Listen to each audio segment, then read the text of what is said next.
2021년 3월 3일 수요일 큐티 생명의 삶 오늘의 본문 마태복음 19장 23절부터 30절까지 말씀입니다.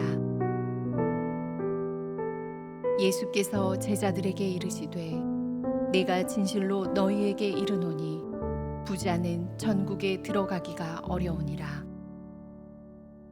다시 너희에게 말하노니 낙타가 바늘귀로 들어가는 것이 부자가 하나님의 나라에 들어가는 것보다 쉬우니라 하시니, 제자들이 듣고 몹시 놀라 이르되 그렇다면 누가 구원을 얻을 수 있으리까? 예수께서 그들을 보시며 이르시되 사람으로는 할 수 없으나 하나님으로서는 다 하실 수 있느니라. 이에 베드로가 대답하여 이르되 보소서, 우리가 모든 것을 버리고 주를 따랐사온데 그런즉 우리가 무엇을 얻으리이까? 예수께서 이르시되 내가 진실로 너희에게 이르노니 세상이 새롭게 되어 인자가 자기 영광의 보좌에 앉을 때에 나를 따르는 너희도 12 보좌에 앉아 이스라엘 12 지파를 심판하리라.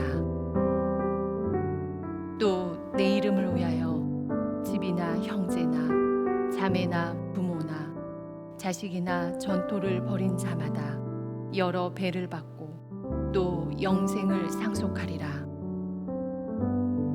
그러나 먼저 된 자로서 나중되고 나중된 자로서 먼저 될 자가 많으니라. 아멘.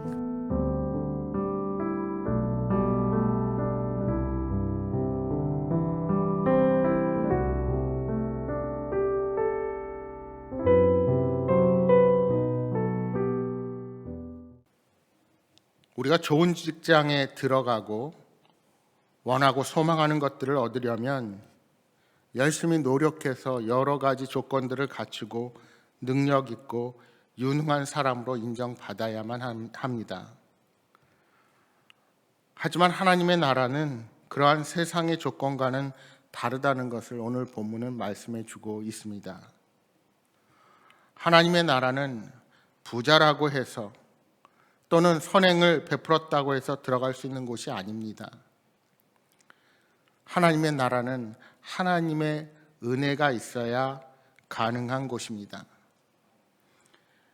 예수님께서는 부자 청년이 예수님의 말씀에 근심하며 돌아간 후에 제자들에게 말씀하시기를 부자가 천국에 들어가는 것이 어렵다고 말씀하십니다. 그러면서 예수님은 24절에 이 말씀을 다시 한번 비유적으로 표현하고 계십니다. 다시 너희에게 말하노니 낙타가 바늘귀로 들어가는 것이 부자가 하나님 나라에 들어가는 것보다 쉬우니라 하시니. 큰 동물이 바늘구멍을 통과한다는 것은 불가능한 일입니다. 그러니까 예수님께서는 과장법을 통해서 제자들이 천국의 개념을 분명하게 기억할 수 있도록 하신 것입니다. 그렇다고 가난 자체가 구원의 조건이 되는 것도 아닙니다. 일반적으로 가난하면 하나님을 더 찾고 하나님께 도움을 구하기도 하지만 가난이 오히려 물질을 더 집착하게 만드는 경우도 있습니다. 따라서 하나님 나라에 들어가는 것은 겉으로 드러나는 어떤 조건으로 가능한 것이 아니라 하나님의 주권적인 은혜로만 가능한 것입니다. 중요한 것은 세상의 안녕을 위해 또는 내 자신의 편안한 삶을 위해 재물을 의지하는 것은 천국 백성으로서의 합당한 태도가 아니라는 것입니다. 우리 주님께서는 분명히 하나님과 재물을 겸하여 섬기지 못한다고 말씀하셨습니다. 내가 사랑하는 것이 재물이라면 결코 하나님을 바로 섬길 수가 없다는 말씀입니다. 말씀드린 것처럼 재물이 많은 사람만 재물을 사랑하는 것이 아닙니다. 재물이 많든 적든 하나님을 사랑하는 자는 그 재물도 하나님의 뜻대로 사용할 것입니다. 그러나 늘 자신의 소유에 대해서 감사하지 못하고 불만을 가지고 부정적으로 살아간다면 그것이 바로 재물의 노예로 살아가는 결과를 가져오게 될 것입니다. 결국은 하나님만을 온전히 섬겨야 하는 것을 말씀하고 계신 것입니다. 우리는 세상의 가치관대로 살아가면서 신앙을 이용하여 자신의 욕심을 더 효과적으로 이루려고 해서는 안 됩니다. 신앙을 이용하는 것은 하나님을 만홀히 여기는 것입니다. 하나님보다 재물과 환경을 더욱 의지하는 자라면 진정한 하나님의 백성이라 할 수 없습니다. 성도 개인이나 교회 공동체는 재물이나 다른 어떤 조건보다도 하나님을 전적으로 의지하고 섬겨야 합니다. 그것이 거룩한 사람들인 성도의 본 모습이 되어야 하는 것입니다. 따라서 전 재산을 팔아 가난한 자들에게 나눠주라는 예수님의 급진적인 명령은 세상적인 가치를 버리고 하늘의 복을 사모하라는 뜻이라는 것을 우리는 기억해야 합니다. 제자들은 부자가 하나님 나라에 들어갈 수 없다는 사실에 매우 놀랐습니다. 부자들이 하나님 나라에 들어갈 수 없다면 그보다 안 좋은 조건을 지닌 자들은 어떻게 하나님 나라에 들어갈 수 있을까 생각했기 때문입니다.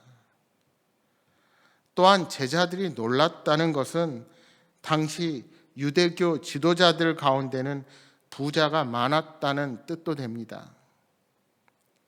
그래서 예수님 말씀에 놀란 제자들은 누가 구원을 받을 수 있는지를 질문했습니다. 그때 예수님은 그들을 바라보시며 사람을 구원하는 분은 오직 하나님임을 알려주셨습니다.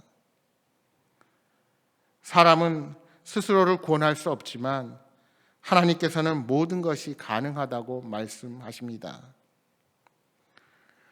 그러니까 대체로 당시 사람들은 부요함을 하나님이 주시는 복이라 생각했기에 예수님의 말씀이 더욱 충격적으로 다가왔던 것입니다. 여러분, 구원은 사람의 조건이나 노력으로 얻는 것이 결코 아닙니다. 하나님의 나라는 인간의 모든 가치 평가를 초월합니다. 우리도 부자 청년처럼 영생을 사람의 노력으로 얻는다고 생각하지 않았는지 우리 자신을 늘 점검해야 할 것입니다. 구원은 하나님의 일입니다. 재물을 의지하는 마음은 하나님의 나라에 들어가는데 방해가 될 뿐입니다. 사람들은 하나님 나라에 들어가는 조건을 따져보거나 거기에서 누리는 상급에 대해서 나름의 기준을 가지고 상상하고 또 다른 이들과 비교하기를 좋아합니다. 하지만 하나님 나라의 문제는 하나님께 달려있음을 잊지 말아야 합니다. 우리의 능력과 조건은 구원받는 기준이 될 수 없습니다. 오직 하나님의 은혜를 통해서만 구원을 받을 수 있습니다. 만약 하나님 나라의 기준을 사람에게 두면 감사할 일에도 불평과 불만을 터뜨리게 될 것입니다. 이 땅에서도 누릴 수 있는 천국의 기쁨을 맛볼 수 없게 됩니다. 바라기는 하나님 은혜에 진심으로 감사하는 성도가 되시기를 바랍니다. 이제 본문 마지막 부분에 베드로가 모든 것을 버리고 주를 따른 제자들은 무엇을 얻을 수 있느냐고 주님께 묻습니다. 예수님은 세상이 새롭게 되어 예수님의 영광스러운 보좌에 앉게 되면 12 제자가 보좌에 앉아 이스라엘의 12지파를 심판할 것이라고 말씀하십니다.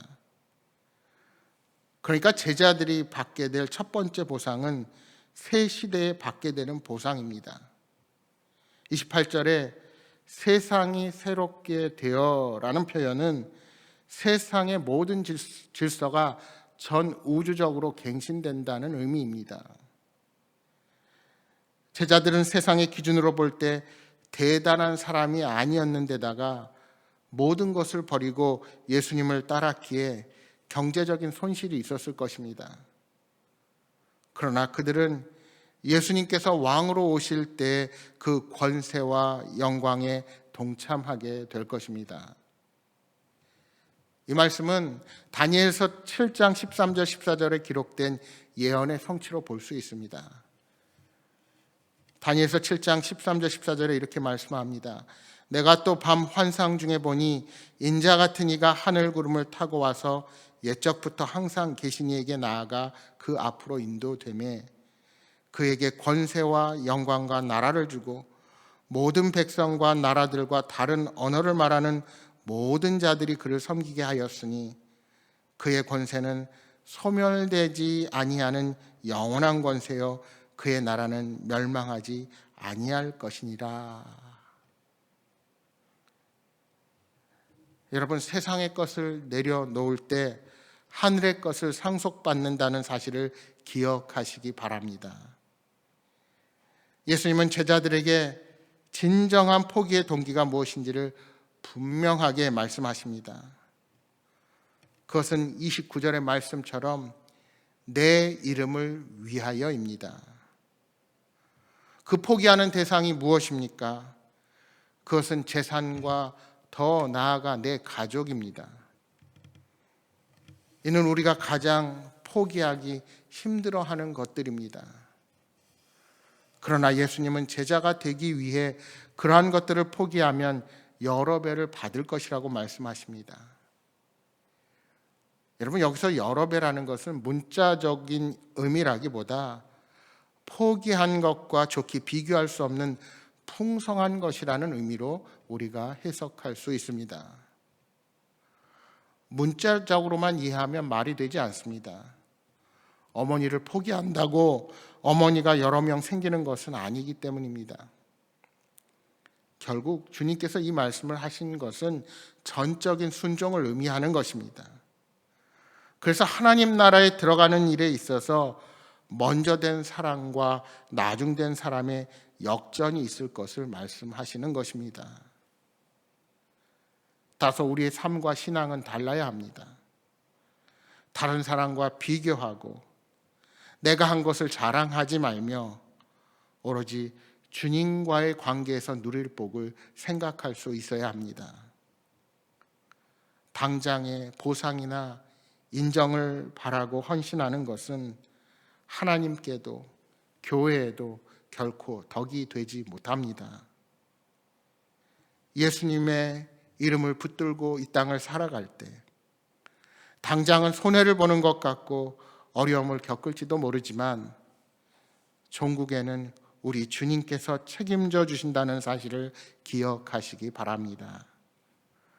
여러분, 우리의 생각과 범위가 이 세상 가치관에 국한되지 않도록 늘 주의하시기 바랍니다.